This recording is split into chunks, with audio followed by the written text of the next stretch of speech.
Hello friends, welcome to Rashtram institute YouTube channel. Rashtram ಫೋಕಸ್ನಲ್ಲಿ ಇವತ್ತಿನ ಪ್ರಮುಖವಾದಂತಹ ಕರೆಂಟ್ ಅಫೇರ್ಸ್ ಟಾಪಿಕ್ಸ್ಗಳನ್ನು ಡಿಸ್ಕಸ್ ಮಾಡೋಣ. ಮಾರ್ಚ್ ತಿಂಗಳಿನಲ್ಲಿ ನಾವು ಡಿಸ್ಕಸ್ ಮಾಡಿದಂತಹ ಎಲ್ಲ ಪ್ರಮುಖವಾದಂತಹ ಕರೆಂಟ್ ಅಫೇರ್ಸ್ ಟಾಪಿಕ್ಸ್ಗಳನ್ನು ಕ್ವಶನ್ ಆ್ಯಂಡ್ ಆನ್ಸರ್ ಫಾರ್ಮ್ಯಾಟ್ನಲ್ಲಿ ಪ್ರಶ್ನೋತ್ತರ ರೂಪದಲ್ಲಿ ರಿವೈಸ್ ಮಾಡ್ತಾ ಇದ್ದೇವೆ. ಆಲ್ರೆಡಿ 3 ರಿವಿಷನ್ ವಿಡಿಯೋಸ್ಗಳನ್ನು ಅಪ್ಲೋಡ್ ಮಾಡಲಾಗಿದ್ದು, ಉಳಿದಂತಹ ವಿಡಿಯೋಸ್ಗಳನ್ನು ಕೂಡ ನಾಳೆ ಮತ್ತು ನಾಡಿದ್ದು ಅಪ್ಲೋಡ್ ಮಾಡಲಾಗುತ್ತೆ. ರಿವಿಷನ್ ವಿಡಿಯೋಸ್ಗಳನ್ನು ನೋಡಿಲ್ಲ ಅಂತಂದರೆ ಯೂಟ್ಯೂಬ್ ಚಾನಲ್ನ ಪ್ಲೇಲಿಸ್ಟ್ನಲ್ಲಿ ರಿವಿಷನ್ ಅನ್ನುವ ಈ ಪ್ಲೇಲಿಸ್ಟ್ನಲ್ಲಿ ಹೋಗಿ ಎಲ್ಲ ವಿಡಿಯೋಸ್ಗಳನ್ನು ನೋಡಿಕೊಂಡು ಈಸಿಯಾಗಿ ಮಾರ್ಚ್ ತಿಂಗಳ ಈ ಪ್ರಚಲಿತ ವಿದ್ಯಮಾನಗಳ ಟಾಪಿಕ್ಸ್ಗಳನ್ನು ರಿವೈಸ್ ಮಾಡ್ಕೊಳ್ಳಿ. ಅದೇ ರೀತಿಯಾಗಿ ರೆಗ್ಯುಲರ್ ಆಗಿ ನಾವು ಡಿಸ್ಕಸ್ ಮಾಡುವಂತಹ ಈ ಟಾಪಿಕ್ಸ್ಗಳನ್ನು PDF ರೂಪದಲ್ಲಿ ಅಪ್ಲೋಡ್ ಮಾಡಲಾಗ್ತಾ ಇದೆ. ಸೊ ನೋಟ್ಸ್ಗಳನ್ನು ಕೂಡ ಡೌನ್ಲೋಡ್ ಮಾಡ್ಕೋಬೋದು. ರಾಷ್ಟ್ರಂ ಇನ್ಸ್ಟಿಟ್ಯೂಟ್ನ ಟೆಲಿಗ್ರಾಮ್ ಚಾನಲನ್ನು ಸಬ್ಸ್ಕ್ರೈಬ್ ಮಾಡಿ. ಚಾನಲ್ನ ಲಿಂಕನ್ನು ಡಿಸ್ಕ್ರಿಪ್ಷನ್ ಬಾಕ್ಸ್ನಲ್ಲಿ ನೀಡಲಾಗಿದೆ. ಲಾಸ್ಟ್ ಸೆಷನ್ನಲ್ಲಿ ಕೇಳಲಾದಂತಹ ಪ್ರಶ್ನೆಯ ಸರಿಯಾದ ಉತ್ತರ ಏನು ಅಂತ ತಿಳಿದುಕೊಳ್ಳುವುದರೊಂದಿಗೆ ಇವತ್ತಿನ ಡಿಸ್ಕಷನನ್ನು ಪ್ರಾರಂಭ ಮಾಡೋಣ.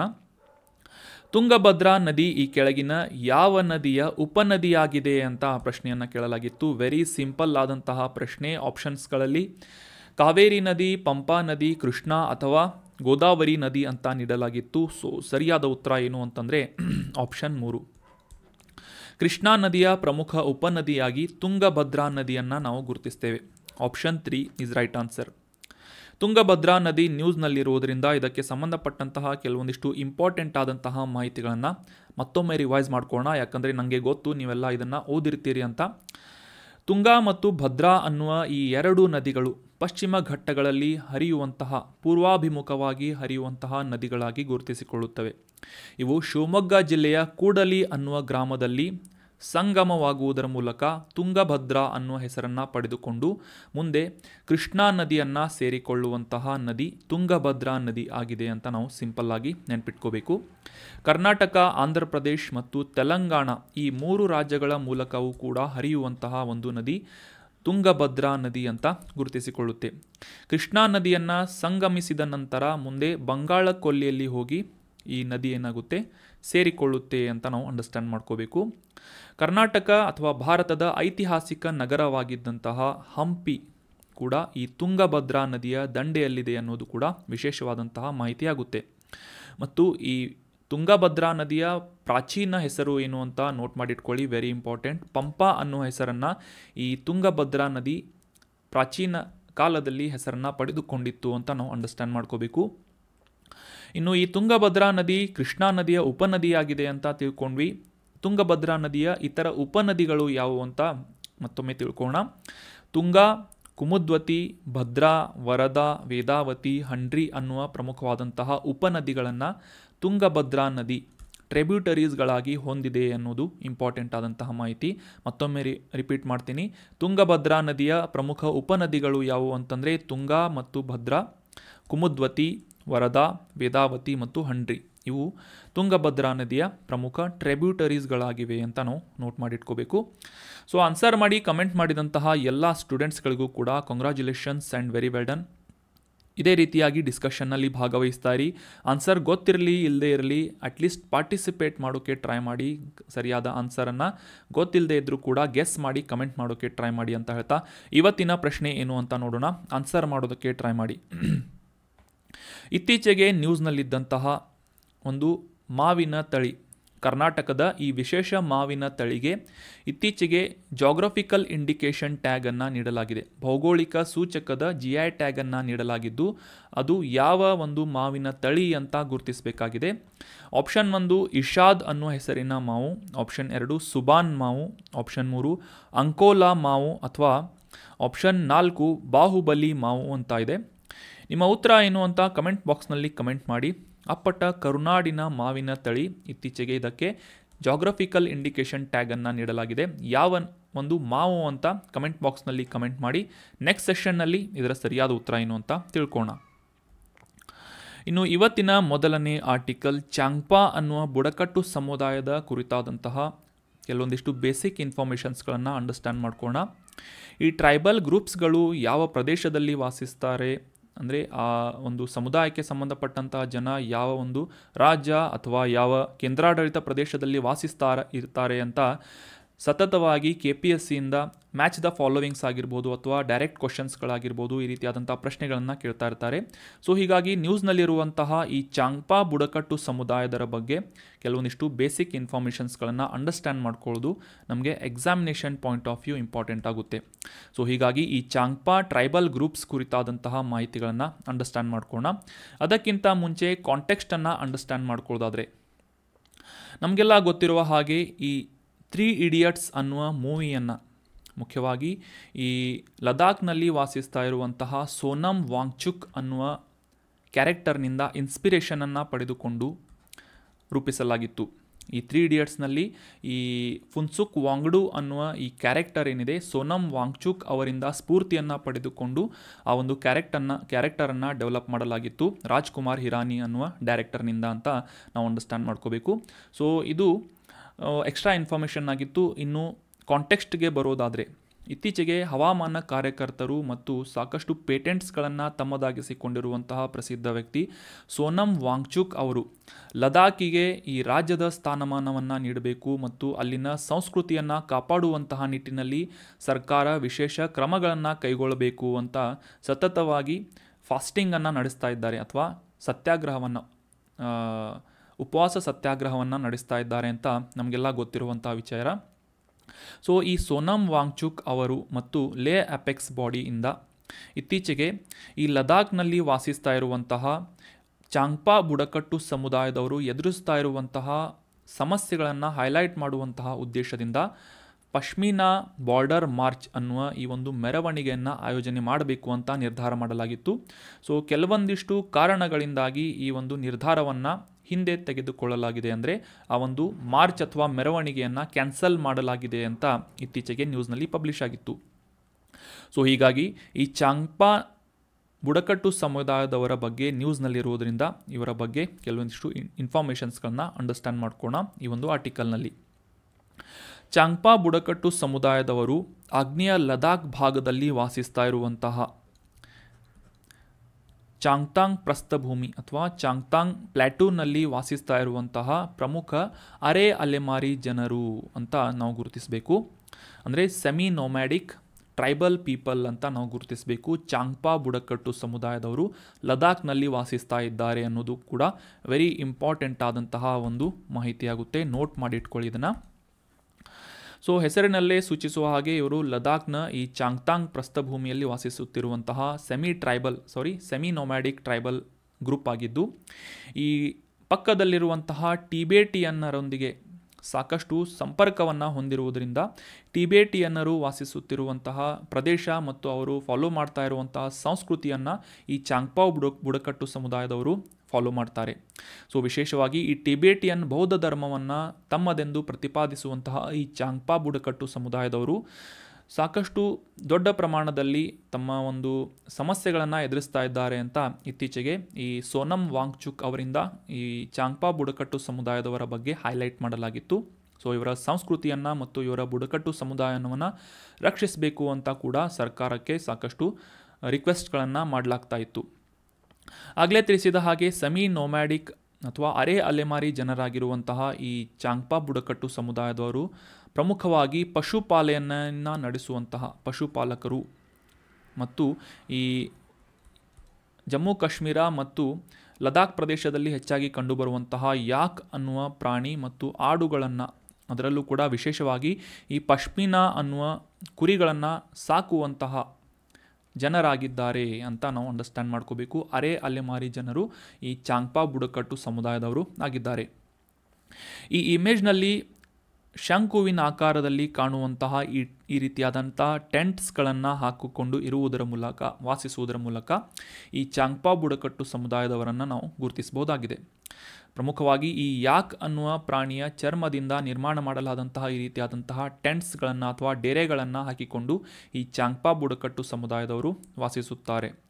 ಸೊ ಇವರ ಪ್ರಮುಖವಾದಂತಹ ಸಮಸ್ಯೆಗಳನ್ನು ಬಗೆಹರಿಸುವುದ ನಿಟ್ಟಿನಲ್ಲಿ ಮತ್ತು ಇವರು ಹೊಂದಿದಂತಹ ಸಂಸ್ಕೃತಿಯನ್ನು ಕಾಪಾಡುವಂತಹ ಉದ್ದೇಶದಿಂದ ಸರ್ಕಾರದಿಂದ 1989ನೇ ಇಸವಿಯಲ್ಲಿ ಇವರನ್ನು ಪರಿಶಿಷ್ಟ ಪಂಗಡಗಳು ಅಥವಾ ಶೆಡ್ಯೂಲ್ಡ್ ಟ್ರೈಬ್ಸ್ ಅನ್ನುವ ಕ್ಯಾಟಗರಿಯಲ್ಲಿ ಇನ್ಕ್ಲೂಡ್ ಮಾಡಲಾಗಿತ್ತು ಆಫಿಷಿಯಲಿ ಅಂತ ನಾವು ಅಂಡರ್ಸ್ಟ್ಯಾಂಡ್ ಮಾಡ್ಕೋಬೇಕು. ಸೊ ಚಾಂಗ್ಪಾ ಬುಡಕಟ್ಟು ಸಮುದಾಯದವರು ಲದಾಖ್ ಯೂನಿಯನ್ ಟೆರಿಟರಿಯಲ್ಲಿ ವಾಸಿಸ್ತಾ ಇರುವಂತಹ ಪ್ರಮುಖ ಪರಿಶಿಷ್ಟ ಬುಡಕಟ್ಟಿನ ಸಮುದಾಯದವರಾಗಿದ್ದಾರೆ ಅಂತ ನಾವು ನೋಟ್ ಮಾಡಿ ಇಟ್ಕೊಂಡ್ರೆ ಸಾಕು. 2018ನೇ ಇಸವಿಯಲ್ಲಿ ಈ ಗೆಜೆಟೆಡ್ ಪ್ರೊಬೇಷನರಿ ಕೆ ಎಸ್ ಪ್ರಿಲಿಮ್ಸ್ನಲ್ಲಿ 2ನೇ ಪೇಪರ್ನಲ್ಲಿ ಒಂದು ಪ್ರಶ್ನೆಯನ್ನು ಕೇಳಲಾಗಿತ್ತು. ಇತ್ತೀಚೆಗೆ ಹೈದರಾಬಾದಿನ ಉಸ್ಮೇನಿಯಾ ಅಂದರೆ 2018ರಲ್ಲಿ ಇತ್ತೀಚೆಗೆ ಹೈದರಾಬಾದಿನ ಉಸ್ಮೇನಿಯಾ ವಿಶ್ವವಿದ್ಯಾನಿಲಯದವರು ಉಷ್ಣ ವಾತಾವರಣದಲ್ಲಿ ಬೆಳೆಯುವಂತಹ ಅಥವಾ ವಾಸಿಸುವಂತಹ ಈ ಹಲ್ಲಿಯ ಜಾತಿಯ ಗೆಕ್ಕೋ ಅನ್ನುವ ಈ ಒಂದು ಕೀಟವನ್ನು ಗುರುತಿಸಿದ್ದಾರೆ ಅಂತ ಒಂದು ಪ್ರಶ್ನೆಯನ್ನು ಕೇಳಲಾಗಿತ್ತು. ಇದು ಯಾವ ಒಂದು ಕರ್ನಾಟಕದ ಸ್ಥಳದಲ್ಲಿ ಕಂಡು ಬಂದಿದೆ ಅಂತ 2018ರಲ್ಲಿ ಈ ಒಂದು ಪ್ರಶ್ನೆಯನ್ನು ಕೇಳಲಾಗಿತ್ತು. ಆಪ್ಷನ್ಸ್ಗಳಲ್ಲಿ ಬೆಳಗಾವಿ, ಆಪ್ಷನ್ 2 ಕಡೂರು, ಆಪ್ಷನ್ 3 ಹಂಪಿ ಅಥವಾ ಆಪ್ಷನ್ 4 ಶಿವಮೊಗ್ಗ ಅಂತ ಆಪ್ಷನ್ಸ್ಗಳನ್ನು ನೀಡಲಾಗಿತ್ತು. ಸೊ ಆನ್ಸರ್ ಗೊತ್ತಿಲ್ಲ ಅಂದರೂ ಕೂಡ ನೀವು ಈ ಒಂದು ಗೆಸ್ ಮಾಡುವುದರ ಮೂಲಕ ಈ ಆನ್ಸರನ್ನು ಮಾಡೋದಕ್ಕೆ ಟ್ರೈ ಮಾಡ್ಬೋದು. ಆದರೆ ಸ್ವಲ್ಪ ರಿಸ್ಕನ್ನು ಕೂಡ ನೀವು ತಗೋಬೇಕಾಗುತ್ತೆ. ಹೆಸರಿನಲ್ಲೇ ಸೂಚಿಸ್ತಾ ಇದ್ದಾರೆ ಹೈದರಾಬಾದಿನ ಉಸ್ಮೇನಿಯಾ ವಿಶ್ವವಿದ್ಯಾನಿಲಯ ಅಂತ. ಸೊ ಒಂದು ಗೆಸ್ಸನ್ನು ಮಾಡ್ಬೋದು, ಲಾಜಿಕ್ಕನ್ನು ಇಲ್ಲಿ ಅಪ್ಲೈ ಮಾಡ್ಬೋದು. ಏನು ಲಾಜಿಕ್ ಅಂತಂತಂದರೆ, ಈ ಹೈದರಾಬಾದಿಗೆ ಸಮೀಪ ಇರುವಂತಹ ಒಂದು ಊರು, ಕರ್ನಾಟಕದ ಊರು ಯಾವುದು ಆಪ್ಷನ್ಸ್ಗಳಲ್ಲಿದೆ ಅಂತ ನೀವು ಗೆಸ್ ಮಾಡ್ಕೋಬೋದು ಅಥವಾ ಲಾಜಿಕ್ಕನ್ನು ಅಪ್ಲೈ ಮಾಡ್ಬೋದು. ನಮಗೆಲ್ಲ ಗೊತ್ತಿರುವ ಹಾಗೆ ಈ ಶಿವಮೊಗ್ಗ ಜಿಲ್ಲೆ ಕರ್ನಾಟಕದ ಮಧ್ಯಭಾಗದಲ್ಲಿದೆ. ಕಡೂರು ಇದು ಚಿಕ್ಕಮಗಳೂರು ಜಿಲ್ಲೆಯಲ್ಲಿರುವಂತಹ ಒಂದು ನಗರ ಅಥವಾ ಒಂದು ಸ್ಥಳ. ಮತ್ತು ಈ ಬೆಳಗಾವಿ ಏನಿದೆ ಮಹಾರಾಷ್ಟ್ರಕ್ಕೆ ಗಡಿಯನ್ನು ಹಂಚಿಕೊಳ್ಳುವಂತಹ ಒಂದು ಪ್ರಮುಖವಾದಂತಹ ಜಿಲ್ಲೆಯಾಗಿದೆ ಅಂತ ನಮಗೆ ಗೊತ್ತು. ಸೊ ಅದೇ ರೀತಿಯಾಗಿ ಇಲ್ಲಿ ಇರುವಂತಹ 4 ಆಪ್ಷನ್ಸ್ಗಳಲ್ಲೂ ಕೂಡ ಹೈದರಾಬಾದ್ ಏನಿದೆ ಇದು ಸಮೀಪ ಇರುವಂತಹ ಒಂದು ಕರ್ನಾಟಕದ ಸ್ಥಳ ಯಾವುದು ಅಂತಂದರೆ ಹಂಪಿ ಅಂತ ನಾವು ಗುರುತಿಸ್ಬೋದು. ಸೊ ಹೀಗಾಗಿ ಆಪ್ಷನ್ 3 ಈಸ್ ರೈಟ್ ಆನ್ಸರ್. ಲಾಜಿಕ್ಕನ್ನು ಅಪ್ಲೈ ಮಾಡುವುದರ ಮೂಲಕ ಗೊತ್ತಿಲ್ಲದೆ ಇರುವಂತಹ ಆನ್ಸರ್ಗಳನ್ನು ಕೂಡ ಸ್ವಲ್ಪ ಕ್ಯಾಲ್ಕುಲೇಟೆಡ್ ರಿಸ್ಕ್ ತಗೊಂಡು ಆನ್ಸರ್ ಮಾಡೋಕ್ಕೆ ಸಾಧ್ಯ ಆಗುತ್ತೆ. ಸೊ ಈ ರೀತಿಯಾಗಿ ಎಲಿಮಿನೇಟ್ ಮಾಡುವುದರ ಮೂಲಕ ಕೂಡ ಈ ಆಪ್ಷನನ್ನು ನಾವು ಗುರುತಿಸಿದ್ವಿ. ಸೊ ಈಗ ಕಾಂಟೆಕ್ಸ್ಟಿಗೆ ಬರೋಣ. ನ್ಯೂಸ್ನಲ್ಲಿ ಪ್ರಚಲಿತದಲ್ಲಿರುವಂತಹ ಕೆಲವೊಂದಿಷ್ಟು ಪ್ರಾಣಿಗಳು, ಪಕ್ಷಿಗಳು, ಕೀಟಗಳು, ಇತ್ತೀಚೆಗೆ ಕಂಡು ಬಂದಂತಹ ಕೀಟಗಳು ನ್ಯೂಸ್ನಲ್ಲಿದ್ದರೆ ಅವುಗಳ ಬಗ್ಗೆ ಕೂಡ UPSC ಆಗಿರ್ಬೋದು, KPSC ಆಗಿರ್ಬೋದು, ಪ್ರಿಲಿಮ್ಸ್ ಎಕ್ಸಾಮ್ಸ್ಗಳಲ್ಲಿ ಪ್ರಶ್ನೆಯನ್ನು ಕೇಳ್ತಾ ಇದ್ದಾರೆ. ಸೊ ಇದು ಹೆಚ್ಚಾಗ್ತಾ ಇದೆ, ಸತತವಾಗಿ ರೆಗ್ಯುಲರ್ ಆಗಿ ಈ ರೀತಿಯಾದಂಥ ಪ್ರಶ್ನೆಗಳನ್ನು ಕೇಳ್ತಾ ಇದ್ದಾರೆ. ಸೊ 2018ನೇ ಇಸವಿಯಲ್ಲಿ ಆ ಸಂದರ್ಭದಲ್ಲಿ ಪ್ರಚಲಿತದಲ್ಲಿದ್ದಂತಹ ಈ ಹಲ್ಲಿಯ ಜಾತಿಯ ಗೆಕ್ಕೋ ನ್ಯೂಸ್ನಲ್ಲಿದ್ದರಿಂದ ಇದರ ಬಗ್ಗೆ ಪ್ರಶ್ನೆಯನ್ನು ಕೇಳಿದರು. ಸೊ ಆದರೆ ಈಗ ಇತ್ತೀಚೆಗೆ ಈ ನೆಪ್ಟಿಸ್ ಫಿಲಿರಾ ಅನ್ನುವ ವಿಶೇಷ ಪ್ರಜಾತಿಯ ಚಿಟ್ಟೆ ಪ್ರಭೇದ ನ್ಯೂಸ್ನಲ್ಲಿತ್ತು. ಸೊ ಹೀಗಾಗಿ ಈ ಒಂದು ವಿಶೇಷ ಜಾತಿಯ ಚಿಟ್ಟೆಯ ಕುರಿತಾದಂತಹ ಕೆಲವೊಂದಿಷ್ಟು ಬೇಸಿಕ್ ಇನ್ಫಾರ್ಮೇಷನ್ಸ್ಗಳು ನಮಗೆ exam point of view important ಆಗುತ್ತೆ ಅಂತ ನಾವು ಅಂಡರ್ಸ್ಟ್ಯಾಂಡ್ ಮಾಡ್ಕೋಬೇಕು. ಯಾಕಂದರೆ ಈ ನೆಪ್ಟಿಸ್ ಫಿಲಿರಾ ಅನ್ನುವ ಚಿಟ್ಟೆಯ ಪ್ರಭೇದ ನ್ಯೂಸ್ನಲ್ಲಿದೆ. ಸೊ ಹೀಗಾಗಿ ಇದು ಏನು ಅಂತ ಗೊತ್ತಿದ್ರೂ ಸಾಕು, ಅಥವಾ ಇತ್ತೀಚೆಗೆ ನಮ್ಮ ಕರ್ನಾಟಕ ಅಥವಾ ಭಾರತದ ಯಾವ ಪ್ರದೇಶದಲ್ಲಿ ಇದು ಕಂಡು ಬಂದಿತ್ತು ಅಂತ ಅಂದರೂ ಕೂಡ ಇಷ್ಟು ಇನ್ಫಾರ್ಮೇಷನ್ ನಿಮಗೆ ಗೊತ್ತಿದ್ದರೆ ಸಾಕು. ಆದರೆ ಸ್ವಲ್ಪ ಎಕ್ಸ್ಟ್ರಾ ಇನ್ಫಾರ್ಮೇಷನ್ಸ್ಗಳನ್ನು ನಾವು ಈಗ ಡಿಸ್ಕಸ್ ಮಾಡೋಣ. ಅರುಣಾಚಲ್ ಪ್ರದೇಶ ರಾಜ್ಯದಲ್ಲಿರುವಂತಹ ಈ ಟೇಲ್ ವ್ಯಾಲಿ ವನ್ಯಜೀವಿ ಅಭಯಾರಣ್ಯದಲ್ಲಿ ಮೊದಲ ಬಾರಿಗೆ ಈ ನೆಪ್ಟಿಸ್ ಫಿಲಿರಾ ಅನ್ನುವ ವಿಶೇಷ ಪ್ರಜಾತಿಯ ಚಿಟ್ಟೆಯ ಪ್ರಭೇದವನ್ನು ವಿಜ್ಞಾನಿಗಳಿಂದ ಕಂಡುಹಿಡಿಯಲಾಗಿದೆ. ಈ ಒಂದು ಅಪರೂಪದ ಚಿಟ್ಟೆಯನ್ನು ಅಂತ ನ್ಯೂಸ್ನಲ್ಲಿ ಪಬ್ಲಿಷ್ ಆಗಿತ್ತು. ಸೊ ಹೀಗಾಗಿ ನೆಪ್ಟಿಸ್ ಫಿಲಿರಾ ಅನ್ನುವ ಈ ಚಿಟ್ಟೆಯ ಪ್ರಭೇದದ ಕುರಿತಾದಂತಹ ಕೆಲವೊಂದಿಷ್ಟು ಬೇಸಿಕ್ ಅಂಡರ್ಸ್ಟ್ಯಾಂಡಿಂಗನ್ನು ನಾವು ಮಾಡ್ಕೋಣ. ನೆಪ್ಟಿಸ್ ಫಿಲಿರಾ ಅಥವಾ ಲಾಂಗ್ ಸ್ಟ್ರೀಕ್ ಸೈಲರ್ ಅಂತ ಕೂಡ ಈ ಒಂದು ಚಿಟ್ಟೆಯನ್ನು ಕರೆಯಲಾಗುತ್ತೆ. ಸಾಮಾನ್ಯವಾಗಿ ಈ ಪೂರ್ವ ಏಷ್ಯಾದಲ್ಲಿ ಇರುವಂತಹ ರಾಷ್ಟ್ರಗಳಾದಂತಹ ಸೈಬೀರಿಯಾ ಆಗಿರ್ಬೋದು, ಕೊರಿಯಾ, ಜಪಾನ್, ಮಧ್ಯ ಮತ್ತು ನೈಋತ್ಯ ಚೀನಾ ಭಾಗದ ಆಗಿರ್ಬೋದು, ಈ ರೀತಿಯಾದಂತಹ ಪ್ರದೇಶಗಳಲ್ಲಿ ಕಂಡುಬರುವಂತಹ ನೆಪ್ಟಿಸ್ ಫಿಲಿರಾ ಅನ್ನುವ ಚಿಟ್ಟೆ ಇತ್ತೀಚೆಗೆ ಈ ಅರುಣಾಚಲ್ ಪ್ರದೇಶದ ಟೇಲ್ ವ್ಯಾಲಿ ವೈಲ್ಡ್ ಲೈಫ್ ಸ್ಯಾಂಕ್ಚುರಿಯಲ್ಲಿ ಕಂಡು ಬಂದಿದೆ ಅಂತ ನ್ಯೂಸ್ನಲ್ಲಿ ಬಂದಿತ್ತು. ಸೊ ಹೀಗಾಗಿ ಇದರ ಬಗ್ಗೆ ನಾವು ಅಂಡರ್ಸ್ಟ್ಯಾಂಡ್ ಮಾಡ್ಕೋತಾ ಇದ್ದೀವಿ. ಎಲ್ಲಕ್ಕಿಂತ ಇಂಪಾರ್ಟೆಂಟ್ ಏನು ಅಂತಂದರೆ ಈ ನೆಪ್ಟಿಸ್ ಫಿಲಿರಾ ಅನ್ನೋದು ಒಂದು ಬಟರ್ಫ್ಲೈ ಆಗಿದೆ ಅಂತ ನಾವು ಅಂಡರ್ಸ್ಟ್ಯಾಂಡ್ ಮಾಡ್ಕೋಬೇಕು. ಸೊ ಇಮೇಜ್ನಲ್ಲಿ ನೀವು ಆಬ್ವಿಯಸ್ಲಿ ಕಾಣ್ಬೋದು, ಕಪ್ಪು ಕಂದು ಭಾಗವಾಗಿರುವಂಥ ಅಥವಾ ಕಲರನ್ನು ಹೊಂದಿರುವಂತಹ ಈ ಒಂದು ರೆಕ್ಕೆಯನ್ನು ಹೊಂದಿರುವಂತಹ ಚಿಟ್ಟೆ. ಅದೇ ರೀತಿಯಾಗಿ ಹಳದಿ ಕಂದು ಬಣ್ಣಗಳ ಪಟ್ಟಿಗಳನ್ನು ಕೂಡ ಈ ಒಂದು ಚಿಟ್ಟೆ ಹೊಂದಿದೆ ಅಂತ ಇದನ್ನು ನಾವು ಅಂಡರ್ಸ್ಟ್ಯಾಂಡ್ ಮಾಡ್ಕೋಬೇಕು. ಸೊ ಅದೇ ರೀತಿಯಾಗಿ ಈ ಅರುಣಾಚಲ್ ಪ್ರದೇಶದ ಈ ಟೇಲ್ ವ್ಯಾಲಿ ವನ್ಯಜೀವಿ ಅಭಯಾರಣ್ಯ ಎಲ್ಲಿದೆ ಅಂತ ನಾವು ಅಂಡರ್ಸ್ಟ್ಯಾಂಡ್ ಮಾಡ್ಕೋಬೇಕು. ಆಗಲೇ ತಿಳಿಸಿದ ಹಾಗೆ ಅರುಣಾಚಲ್ ಪ್ರದೇಶದ ಈ ಕೆಳ ಸುಬನ್ಸಿರಿ ಜಿಲ್ಲೆಯಲ್ಲಿ ಅಪತಾನಿ ಸಾಂಸ್ಕೃತಿಕ ಲ್ಯಾಂಡ್ಸ್ಕೇಪ್ನಲ್ಲಿ ಈ ಟೇಲ್ ವ್ಯಾಲಿ ವೈಲ್ಡ್ ಲೈಫ್ ಸ್ಯಾಂಕ್ಚುರಿಯನ್ನು ನಾವು ಗುರುತಿಸ್ಬೋದು, ವನ್ಯಜೀವಿ ಅಭಯಾರಣ್ಯವನ್ನು ನಾವು ಗುರುತಿಸ್ಬೋದು. ಇದು ಎಲ್ಲಿದೆ ಅಂತಂದರೆ ಅರುಣಾಚಲ್ ಪ್ರದೇಶದಲ್ಲಿದೆ ಅನ್ನೋದು ಕೂಡ ಇಂಪಾರ್ಟೆಂಟ್ ಆದಂಥ ಮಾಹಿತಿ ಆಗುತ್ತೆ, ನೋಟ್ ಮಾಡಿಟ್ಕೊಳ್ಳಿ. ಸೊ ಯಾಕಂದರೆ ಇದು ನ್ಯೂಸ್ನಲ್ಲಿದೆ. ಅದೇ ರೀತಿಯಾಗಿ ಈ ಪಂಗೆ, ಸಿಪು, ಕರಿಂಗ, ಸುಬನ್ಸಿರಿ ಅನ್ನುವ ಪ್ರಮುಖ ನದಿಗಳು ಈ ಟೇಲ್ ವ್ಯಾಲಿ ವೈಲ್ಡ್ ಲೈಫ್ ಸ್ಯಾಂಕ್ಚುರಿಯ ಮೂಲಕ ಹರಿದು ಹೋಗುತ್ತವೆ. ಸುಬನ್ಸಿರಿ ನೆನಪಿಟ್ಕೊಳ್ಳಿ. ಸೊ ಸುಬನ್ಸಿರಿ ಇದು ಯಾವ ನದಿಯ ಉಪನದಿಯಾಗಿದೆ ಅಂತ ಕಮೆಂಟ್ ಬಾಕ್ಸ್ನಲ್ಲಿ ಕಮೆಂಟ್ ಮಾಡಿ ನೋಡೋಣ.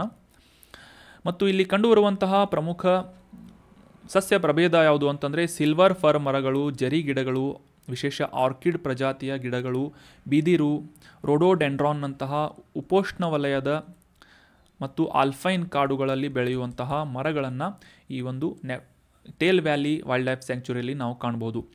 ಅದೇ ರೀತಿಯಾಗಿ ಈ ಕ್ಲೌಡೆಡ್ ಲೆಪರ್ಡ್ ಅಥವಾ ಈ ಮೋಡ ಚಿರತೆ ಅಂತ ನಾವೇನು ಗುರುತಿಸ್ತೇವೆ, ಹಿಮಾಲಯದ ಅಳಿಲು, ಹಿಮಾಲಯದ ಕಪ್ಪು ಕರಡಿ ರೀತಿಯಾದಂತಹ ಪ್ರಮುಖ ಪ್ರಾಣಿಗಳನ್ನು ಈ ಟೇಲ್ ವ್ಯಾಲಿ ವನ್ಯಜೀವಿ ಅಭಯಾರಣ್ಯದಲ್ಲಿ ನಾವು ಕಾಣಬಹುದಾಗಿದೆ. ಇನ್ನೊಂದು ಸಪ್ಲಿಮೆಂಟ್ರಿ ಕ್ವಶನ್ ನಿಮಗೆ, ಈ ಕ್ಲೌಡೆಡ್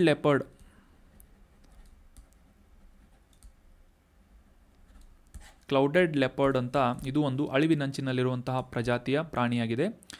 ಸೊ ಇದು ಯಾವ ರಾಜ್ಯ ಪ್ರಾಣಿಯಾಗಿದೆ?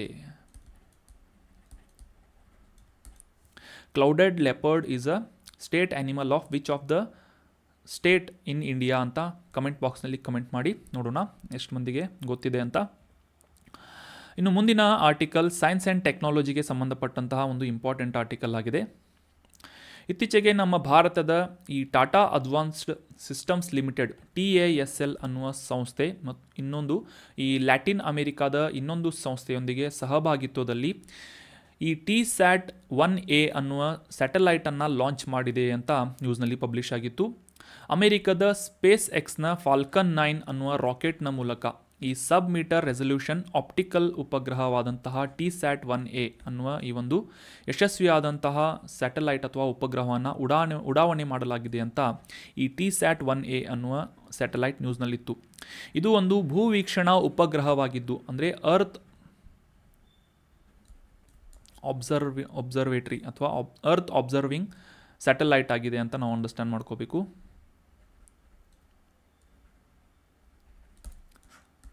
ಅರ್ತ್ ಅಬ್ಸರ್ವೇಟರಿ ಸ್ಯಾಟಲೈಟ್ ಆಗಿದೆ ಯಾವುದು TSAT-1A ಅಂತ.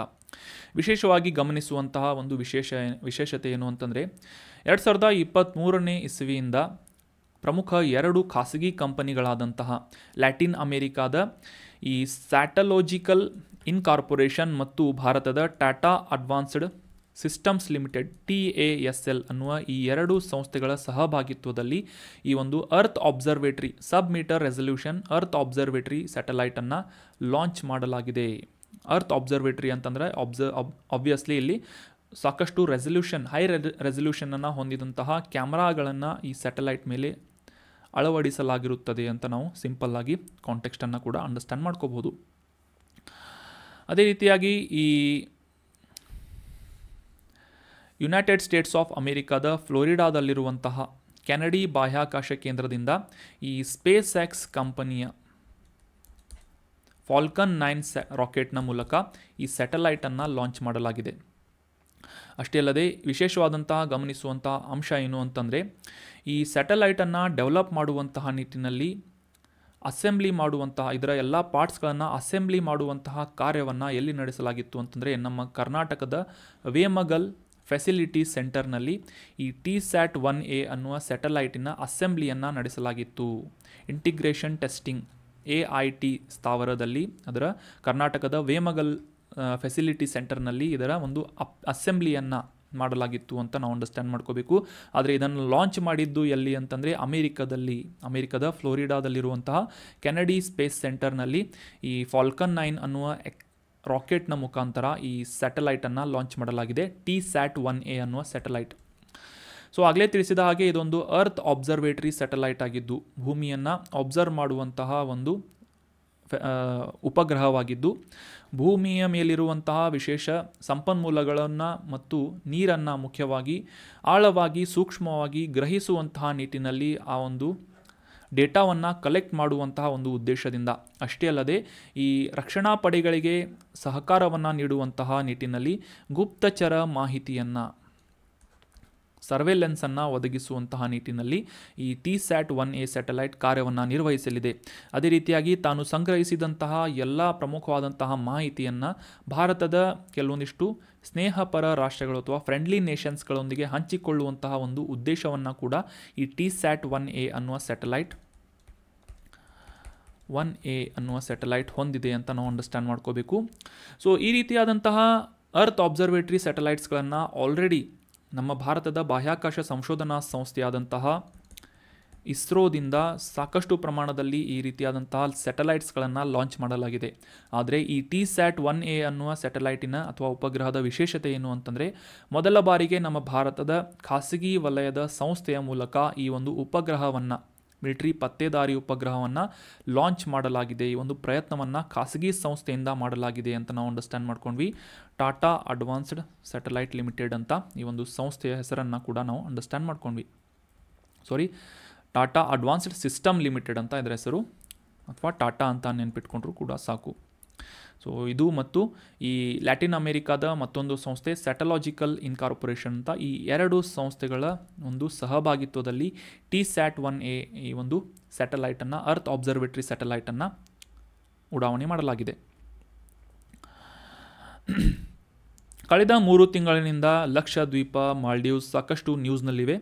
ಸೊ ಹೀಗಾಗಿ ಈ ಲಕ್ಷದ್ವೀಪಕ್ಕೆ ಸಂಬಂಧಪಟ್ಟಂತಹ ಇನ್ನೊಂದು ಇನ್ಫಾರ್ಮೇಷನ್, ಅಪ್ಡೇಟೆಡ್ ಆದಂತಹ ಇನ್ಫಾರ್ಮೇಷನ್, ಭಾರತದ ಪಶ್ಚಿಮ ಕರಾವಳಿ ಭಾಗದಲ್ಲಿರುವಂತಹ ಈ ದ್ವೀಪಗಳ ಸಮೂಹವಾಗಿರುವಂತಹ ಭಾರತದ ಒಂದು ಯೂನಿಯನ್ ಟೆರಿಟರಿ ಅಥವಾ ಕೇಂದ್ರಾಡಳಿತ ಪ್ರದೇಶ ಅಂತ ನಾವು ಈ ಲಕ್ಷದ್ವೀಪವನ್ನು ಗುರುತಿಸ್ತೇವೆ. ಇತ್ತೀಚೆಗೆ ಈ ಲಕ್ಷದ್ವೀಪ ಯಾಕೆ ನ್ಯೂಸ್ನಲ್ಲಿತ್ತು ಅಂತ ಅಂಡರ್ಸ್ಟ್ಯಾಂಡ್ ಮಾಡ್ಕೊಳ್ಳೋದಾದರೆ, ನಮ್ಮ ಭಾರತದ ಪ್ರಸಿದ್ಧ ಖಾಸಗಿ ಬ್ಯಾಂಕ್ ಆಗಿರುವಂತಹ HDFC ಬ್ಯಾಂಕ್ ಈ ಲಕ್ಷದ್ವೀಪದಲ್ಲಿ ತನ್ನ ಮೊದಲ ಶಾಖೆಯನ್ನು, ಮೊದಲ ಬ್ರ್ಯಾಂಚನ್ನು ಓಪನ್ ಮಾಡಿದೆ ಅಂತ ನ್ಯೂಸ್ನಲ್ಲಿ ಬಂದಿತ್ತು. ಸೊ ಈ ರೀತಿಯಾಗಿ ಖಾಸಗಿ ಸಂಸ್ಥೆ ಅಥವಾ ಖಾಸಗಿ ಬ್ಯಾಂಕನ್ನು ತನ್ನ ಬ್ರ್ಯಾಂಚನ್ನು ಮೊದಲ ಬಾರಿಗೆ ಈ ಲಕ್ಷದ್ವೀಪನಲ್ಲಿ ಸ್ಥಾಪನೆ ಮಾಡಿದೆ ಅಂತ ನಾವು ಅಂಡರ್ಸ್ಟ್ಯಾಂಡ್ ಮಾಡ್ಕೋಬೇಕು. HDFC ಅನ್ನುವ ಈ ಖಾಸಗಿ ಬ್ಯಾಂಕ್ ಅಥವಾ ಪ್ರೈವೇಟ್ ಬ್ಯಾಂಕ್ ಅಂತ ನಾವು ಅಂಡರ್ಸ್ಟ್ಯಾಂಡ್ ಮಾಡ್ಕೋಬೇಕು. ಸೊ ಹೀಗಾಗಿ ಲಕ್ಷದ್ವೀಪ ಸಾಕಷ್ಟು ನ್ಯೂಸ್ನಲ್ಲಿ ಬರ್ತಾ ಇರೋದ್ರಿಂದ ಇದಕ್ಕೆ ಸಂಬಂಧಪಟ್ಟಂತಹ ಅದರಲ್ಲೂ ಕೂಡ ಈ ಮ್ಯಾಪಿಂಗ್ ರಿಲೇಟ್ ಆದಂತಹ ಮಾಹಿತಿಗಳು ಎಕ್ಸಾಮಿನೇಷನ್ ಪಾಯಿಂಟ್ ಆಫ್ ವ್ಯೂ ನಮಗೆ ಇಂಪಾರ್ಟೆಂಟ್ ಆಗುತ್ತೆ. ಸೊ ಹೀಗಾಗಿ ಇದರ ಮ್ಯಾಪ್ ಕುರಿತಾದಂಥ ಕೆಲವೊಂದಿಷ್ಟು ಬೇಸಿಕ್ ಅಂಡರ್ಸ್ಟ್ಯಾಂಡಿಂಗನ್ನು ಮಾಡ್ಕೊಂಡು ನೋಟ್ ಮಾಡಿ ಇಟ್ಕೊಳ್ಳಿ, ಅಥವಾ ಇದರ ಸ್ಕ್ರೀನ್ಶಾಟನ್ನು ಕೂಡ ನೀವು ತಗೋಬೋದು. ಭಾರತದ ಪಶ್ಚಿಮ ಕರಾವಳಿ ಅಥವಾ ಅರಬ್ಬಿ ಸಮುದ್ರದಲ್ಲಿ ಇರುವಂತಹ ದ್ವೀಪಗಳ ಸಮೂಹದ ಒಂದು ಕೇಂದ್ರಾಡಳಿತ ಪ್ರದೇಶವಾಗಿ ಲಕ್ಷದ್ವೀಪವನ್ನು ಗುರುತಿಸ್ತೇವೆ. ಇಲ್ಲಿ ಕಾಣ್ತಾ ಇರುವಂತಹ ಸುಮಾರು 36 ದ್ವೀಪಗಳನ್ನು, ಐಲ್ಯಾಂಡ್ಸ್ಗಳನ್ನು ಒಳಗೊಂಡಿರುವಂತಹ ಒಂದು ಕೇಂದ್ರಾಡಳಿತ ಪ್ರದೇಶ ಲಕ್ಷದ್ವೀಪ್ ಆಗಿದೆ ಅಂತ ನಾವು ಗುರುತಿಸಬೇಕು. ಕೇರಳದಲ್ಲಿರುವಂತಹ ಈ ಕೊಚ್ಚಿನ್ ನಗರದಿಂದ ಸುಮಾರು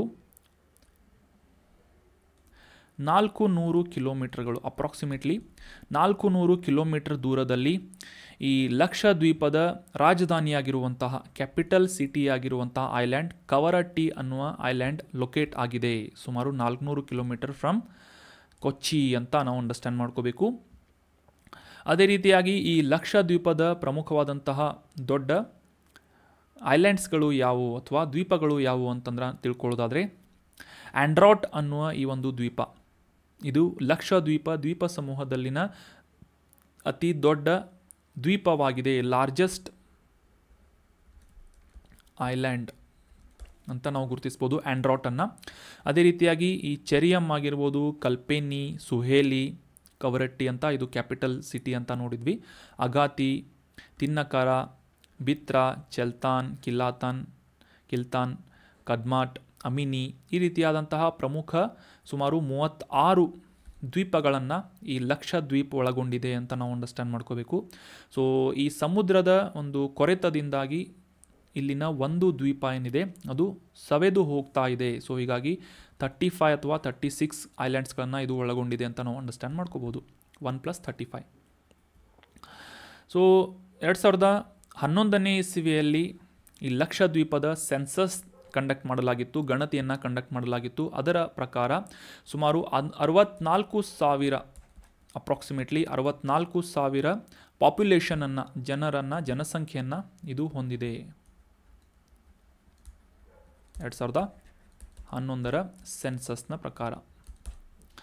ಸೊ ಅದೇ ರೀತಿಯಾಗಿ ಇಲ್ಲಿನ ಒಂದು ಲಾರ್ಜೆಸ್ಟ್ ಸಿಟಿ ಯಾವುದು ಅಂತಂದರೆ ಆಂಡ್ರಾಟ್ ಅಂತ ನಾವು ಗುರುತಿಸಿದ್ವಿ, ಮತ್ತು ಇದರ ಒಟ್ಟು ಏರಿಯಾ ಎಷ್ಟು ಅಂತಂದರೆ 32 ಸ್ಕ್ವೇರ್ ಕಿಲೋಮೀಟರ್ ಅಷ್ಟು, ಮತ್ತು ಇದರ ಕ್ಯಾಪಿಟಲ್ ಸಿಟಿ ಕವರತ್ತಿ ಅಂತ ನಾವು ಗುರುತಿಸಿದ್ವಿ. ನಂತರ ಇಲ್ಲಿ ಪ್ರಮುಖವಾಗಿ ಮಾತನಾಡುವಂತಹ ಭಾಷೆಗಳು ಯಾವುವು ಅಂತಂದರೆ ಮಲಯಾಳಂ, ಇಂಗ್ಲೀಷ್, ಜೆಸೇರಿ ಮತ್ತು ದಿವೇಹಿ ಅನ್ನುವ ಪ್ರಮುಖ ಭಾಷೆಗಳನ್ನು ಮಾತಾಡ್ತಾರೆ. ಸೊ ಈ ಲಕ್ಷದ್ವೀಪ ಐಲ್ಯಾಂಡ್ ಏನಿದೆ ಇದರ ದಕ್ಷಿಣ ಭಾಗದಲ್ಲಿ ಹಿಂದೂ ಮಹಾಸಾಗರದಲ್ಲಿ ಸುಮಾರು 750 ಕಿಲೋಮೀಟರ್ನಲ್ಲಿ ಈ ಒಂದು ಇನ್ನೊಂದು ದ್ವೀಪಗಳ ಸಮೂಹ ಸಾಕಷ್ಟು ಕಾನ್ಫ್ಲಿಕ್ಟ್ಸನ್ನು ಭಾರತದೊಂದಿಗೆ ಹೊಂದ್ತಾ ಇದೆ ಇತ್ತೀಚಿನ ದಿನಗಳಲ್ಲಿ. ಮಾಲ್ಡೀವ್ಸ್ ಅನ್ನುವ ಈ ದ್ವೀಪಗಳ ಸಮೂಹ ರಾಷ್ಟ್ರ ಏನಿದೆ ಸುಮಾರು 750 ಕಿಲೋಮೀಟರ್ ದೂರದಲ್ಲಿ ಲಕ್ಷದ್ವೀಪದಿಂದ ದೂರದಲ್ಲಿದೆ ಅಂತ ನಾವು ಅಂಡರ್ಸ್ಟ್ಯಾಂಡ್ ಮಾಡ್ಕೋಬೇಕು. So that was about brief information of Lakshadweep. So ಇವತ್ತಿನ ಆರ್ಟಿಕಲ್ಸ್ಗಳ ಮೇಲಿನ ಪ್ರಮುಖವಾದಂತಹ ಕೆಲವೊಂದಿಷ್ಟು ರ್ಯಾಪಿಡ್ ರಿವಿಷನ್ ಸೆಷನ್ನಲ್ಲಿ ಪ್ರಶ್ನೆಗಳನ್ನು ರಿವೈಸ್ ಮಾಡ್ಕೋಣ. ಮೊದಲನೇ ರಿವಿಷನ್ ಪ್ರಶ್ನೆ ಏನು ಅಂತ ನೋಡೋದಾದರೆ, ಚಾಂಗ್ಪಾ ಅನ್ನುವ ಬುಡಕಟ್ಟು ಸಮುದಾಯದವರು ಭಾರತದ ಈ ಕೆಳಗಿನ ಯಾವ ರಾಜ್ಯ ಅಥವಾ ಕೇಂದ್ರಾಡಳಿತ ಪ್ರದೇಶದಲ್ಲಿ ವಾಸಿಸುತ್ತಾರೆ ಅಂತ ಪ್ರಶ್ನೆ ಇದೆ. Changpa tribal groups.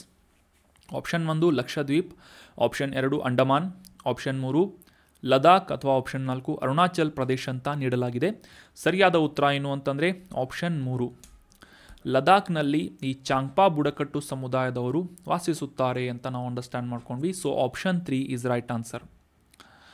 ಆಗಲೇ ತಿಳಿಸಿದ ಹಾಗೆ ಈ ಲದಾಖ್ ಪ್ರದೇಶದಲ್ಲಿರುವಂತಹ semi nomadic tribal groups Changpa ಬುಡಕಟ್ಟು ಸಮುದಾಯದವರು ಅಂತ ಅಂಡರ್ಸ್ಟ್ಯಾಂಡ್ ಮಾಡ್ಕೊಂಡ್ವಿ. ಸಾಮಾನ್ಯವಾಗಿ ಇವರು ಪಶುಪಾಲಕರಾಗಿದ್ದಾರೆ, ದನಗಾಹಿಗಳಾಗಿದ್ದಾರೆ 1989ನೇ ಇಸವಿಯಲ್ಲಿ. ಸೊ ಇವರ ಒಂದು ಸ್ಥಿತಿಯನ್ನು ಇಂಪ್ರೂವ್ ಮಾಡುವಂತಹ ಉದ್ದೇಶದಿಂದ ಇವರಿಗೆ ಶೆಡ್ಯೂಲ್ಡ್ ಟ್ರೈಬ್ ಅನ್ನುವ ಪರಿಶಿಷ್ಟ ಪಂಗಡದವರು ಅನ್ನುವ ಒಂದು ಸ್ಥಾನಮಾನವನ್ನು ಸರ್ಕಾರದಿಂದ ನೀಡಲಾಗಿದೆ ಅಂತ ನಾವು ಅಂಡರ್ಸ್ಟ್ಯಾಂಡ್ ಮಾಡ್ಕೊಂಡ್ವಿ. ಇತ್ತೀಚೆಗೆ ಈ ಚಾಂಗ್ಪಾ ಬುಡಕಟ್ಟು ಸಮುದಾಯದವರು ಎದುರಿಸ್ತಾ ಇರುವಂತಹ ದುಸ್ಥಿತಿಯನ್ನು ಹೈಲೈಟ್ ಮಾಡುವಂತಹ ಉದ್ದೇಶದಿಂದ ಈ ಪಶ್ಮೀನಾ ಗಡಿ ಮೆರವಣಿಗೆ ಅಥವಾ ಪಶ್ಮೀನಾ ಬಾರ್ಡರ್ ಮಾರ್ಚನ್ನು ಆಯೋಜನೆ ಮಾಡಲಾಗಿತ್ತು. ಆದರೆ ಕೆಲವೊಂದಿಷ್ಟು ಕಾರಣದಿಂದಾಗಿ ಅದನ್ನು ಕ್ಯಾನ್ಸಲ್ ಮಾಡಲಾಯಿತು ಅಂತ ನಾವು ಕಾಂಟೆಕ್ಸ್ಟನ್ನು ಅಂಡರ್ಸ್ಟ್ಯಾಂಡ್ ಮಾಡ್ಕೊಂಡ್ವಿ. ಸೊ ಚಾಂಗ್ಪಾ ಬುಡಕಟ್ಟು ಸಮುದಾಯದವರು ಈ ಲದಾಖ್ ಪ್ರದೇಶದಲ್ಲಿ ವಾಸಿಸ್ತಾರೆ ಅನ್ನೋದು ಸರಿಯಾದಂಥ ಆನ್ಸರ್ ಆಗುತ್ತೆ. ಮುಂದಿನ ರಿವಿಷನ್ ಪ್ರಶ್ನೆ, ನೆಫ್ಟಿಸ್ ಫಿಲಿರಾ ಅನ್ನುವ ಒಂದು ಪ್ರಜಾತಿ ಇತ್ತೀಚೆಗೆ ನ್ಯೂಸ್ನಲ್ಲಿತ್ತು. ಇದು ಏನು ಅಂತ ಪ್ರಶ್ನೆ ಇದ್ದು, ಆಪ್ಷನ್ 1 ನೆಫ್ಟಿಸ್ ಫಿಲೇರಾ ಅನ್ನುವುದು ವಲಸೆ ಹಕ್ಕಿ ಜಾತಿಯ ಪ್ರಭೇದವಾಗಿದೆ ಅಂತ ಆಪ್ಷನ್ 1 ಇದೆ. ಆಪ್ಷನ್ 2 ಇದು ಒಂದು ಚಿಟ್ಟೆಯ ಪ್ರಜಾತಿಯಾಗಿದೆ ಅಂತ ಇದೆ. ಆಪ್ಷನ್ 3 ಇದು ಹಲ್ಲಿ ಜಾತಿಯ ಒಂದು ಗೆಕ್ಕೋ ಆಗಿದೆ ಅಂತ ಇದೆ. ಆಪ್ಷನ್ 4 ಪಶ್ಚಿಮ ಘಟ್ಟಗಳಲ್ಲಿ ಕಂಡುಬರುವಂತಹ ಒಂದು ಹೊಸ ಜಾತಿಯ ಕಪ್ಪೆಯಾಗಿದೆ ನೆಫ್ಟಿಸ್ ಫಿಲೇರಿಯಾ ಅನ್ನೋದು ಅಂತ ಇದೆ. ಸೊ ಸರಿಯಾದ ಉತ್ತರ ಏನು ಅಂತಂದರೆ ಆಪ್ಷನ್ 2 ಇತ್ತೀಚೆಗೆ ಕಂಡುಬಂದಂತಹ ಅರುಣಾಚಲ್ ಪ್ರದೇಶದ ಒಂದು ವೈಲ್ಡ್ ಲೈಫ್ ಸ್ಯಾಂಕ್ಚುರಿಯಲ್ಲಿ ಕಂಡುಬಂದಂತಹ ವಿಶೇಷ ಪ್ರಜಾತಿಯ ಚಿಟ್ಟೆ ಯಾವುದು ಅಂತಂದರೆ ನೆಫ್ಟಿಸ್ ಫಿಲಿರಾ ಅನ್ನೋದು ಆಗಿದೆ. Option 2 is right answer. ಇದು ಒಂದು ಚಿಟ್ಟೆ ಜಾತಿಯ ಕೀಟವಾಗಿದೆ. ಆಗಲೇ ತಿಳಿಸಿದ ಹಾಗೆ ಈ ಅರುಣಾಚಲ್ ಪ್ರದೇಶದಲ್ಲಿರುವಂತಹ ಟೇಲ್ ವ್ಯಾಲಿ ವೈಲ್ಡ್ ಲೈಫ್ ಸ್ಯಾಂಕ್ಚುರಿಯಲ್ಲಿ ನೆಫ್ಟಿಸ್ ಫಿಲಿರಾ ಅನ್ನುವ ಈ ಇಮೇಜ್ನಲ್ಲಿ ಕಾಣ್ತಾ ಇರುವಂತಹ ವಿಶೇಷ ಪ್ರಜಾತಿಯ ಚಿಟ್ಟೆ ಕಂಡುಬಂದಿತ್ತು. ಸೊ ಹೀಗಾಗಿ ಇದು ನ್ಯೂಸ್ನಲ್ಲಿತ್ತು. ಯಾಕಂದರೆ ಸಾಮಾನ್ಯವಾಗಿ ಇದು ಪೂರ್ವ ಏಷ್ಯಾ ಭಾಗದಲ್ಲಿ ಕಂಡುಬರುವಂತಹ ಒಂದು ವಿಶೇಷ ಪ್ರಜಾತಿಯ ಚಿಟ್ಟೆಯಾಗಿದೆ. ಇತ್ತೀಚೆಗೆ ಅರುಣಾಚಲ್ ಪ್ರದೇಶದಲ್ಲಿ ಕಂಡುಬಂದಿದ್ದು ಅಪರೂಪವಾಗಿದೆ ಅಂತ ಇದನ್ನು ನ್ಯೂಸ್ನಲ್ಲಿ ನೀಡಲಾಗಿತ್ತು. ಸೊ ನ್ಯೂಸ್ನಲ್ಲಿರುವಂತಹ ಕೆಲವೊಂದಿಷ್ಟು ಪ್ರಭೇದಗಳ ಬಗ್ಗೆ ನಾವು ಅವೇರ್ ಆಗಿರುವುದು examination point of view important ಆಗುತ್ತೆ. So that is the reason we have discussed about Neptis philyra which is a species of butterfly. ಮುಂದಿನ ರಿವಿಷನ್ ಪ್ರಶ್ನೆ, TSAT-1A ಅನ್ನುವ ಈ ಕಣ್ಗಾವಲು ಸರ್ವೆಲೆನ್ಸ್ ಉಪಗ್ರಹವನ್ನು ಇತ್ತೀಚೆಗೆ ಉಡಾವಣೆ ಮಾಡಲಾಗಿದೆ.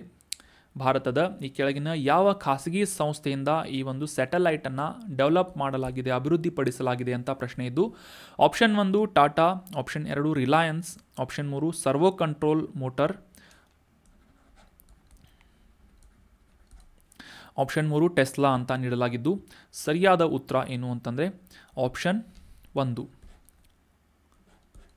ಟಾಟಾ ಕಂಪನಿಯಿಂದ Tata advanced system limited TASL ಸಂಸ್ಥೆಯ ಮೂಲಕ ಈ TSAT-1A ಅನ್ನುವ ಅರ್ತ್ ಅಬ್ಸರ್ವೇಟರಿ ಸ್ಯಾಟಲೈಟನ್ನು ಲಾಂಚ್ ಮಾಡಲಾಗಿದೆ ಅಂತ ಅಂಡರ್ಸ್ಟ್ಯಾಂಡ್ ಮಾಡ್ಕೊಂಡ್ವಿ. Option 1 is right answer.